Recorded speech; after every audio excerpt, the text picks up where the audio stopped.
Very much, Ambassador, and good afternoon to all colleagues.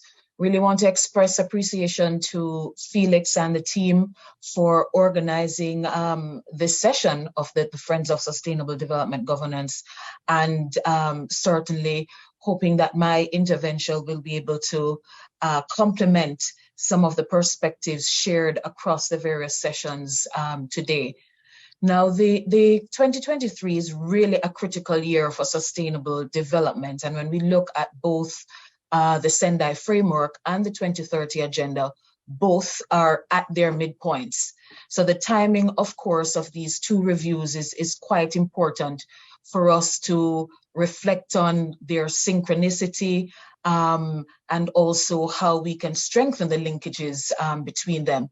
I want to start by reflecting on a point that Shari made in the previous session, where she said the world has changed considerably since 2015.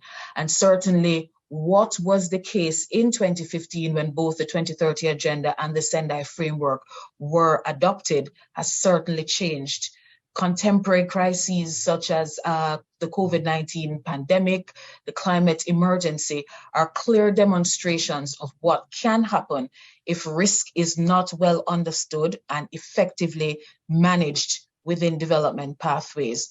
So 2023 really is an opportunity for the global community to get on a risk-informed development trajectory, recognizing that, leveraging the synergies across risk reduction, development, and climate can create a triple dividend for sustainable development and contribute to more resilient systems. Now, of course, we can proactively manage and reduce risk, which of course will eventually strengthen resilience. And the Sendai framework is that intergovernmentally agreed blueprint for this to happen. It guides our efforts to prevent new and to reduce existing risks. Now, risk-informed policy, programs, and investment underpins the entire success of the 2030 development agenda and other internationally agreed development frameworks. And it's important why we're discussing here today what these interlinkages are. And Sendai is really rooted in proactive prevention and addressing the underlying drivers of risk before hazards strike.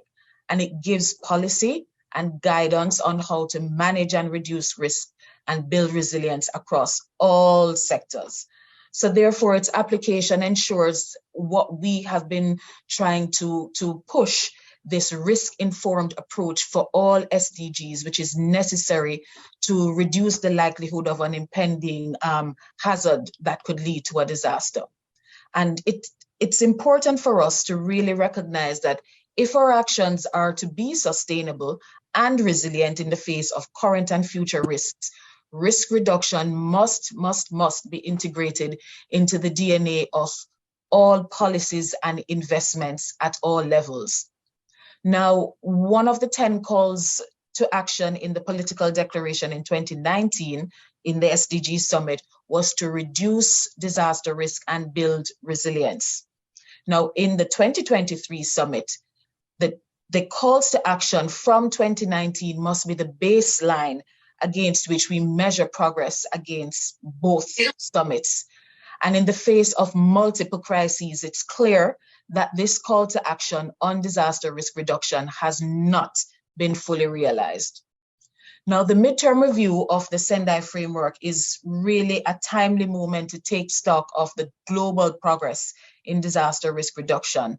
And we would like to think, given the timeline of events, summits, and meetings on the Sustainable Development Agenda, that this is really the last chance before 2030 to identify and implement innovative solutions, policies, and course corrections needed to prevent and prepare for new and emerging risks. Now, as my colleague Mark mentioned in the previous segment, we really need to capitalize on this moment to critically review our relationship with risk, to identify the necessary steps that we should take to renovate disaster risk governance and risk management mechanisms and approaches, and really how to redouble our efforts across development, climate, humanitarian action in realizing, the outcome and goals of the Sendai framework. Now, as mandated by the General Assembly, the midterm review of the Sendai framework will culminate in a high-level meeting of the General Assembly 18th and 19th of May, and will adopt a political declaration. And this declaration will be co-facilitated by the permanent representatives of Australia and Indonesia. And certainly we call on all member states and all stakeholders to really play an active role in this process, embodying what is enshrined in Sendai as an all of society approach to disaster risk reduction. Now, the political declaration of the midterm review of Sendai is expected to offer concrete policy options and evidence-based practical solutions that can accelerate our disaster risk reduction efforts and enabling countries, particularly those who are most vulnerable, to build resilience against current, emerging, and future hazards before 2030. And this is the moment for national, local governments, the UN system, the private sector, and civil society to really commit to changing course, certainly before it's too late. So, of course, importantly, in linking these two important meetings, we must leverage the outcome of the midterm review of Sendai and its political declaration to inform the SDG summit and its political declaration in a meaningful way to reduce risk and build resilience by 2030. Now, importantly, the second committee of the General Assembly has taken a very strong approach in ensuring that there is solid ground laid from the midterm review to the SDG summit and other intergovernmental processes.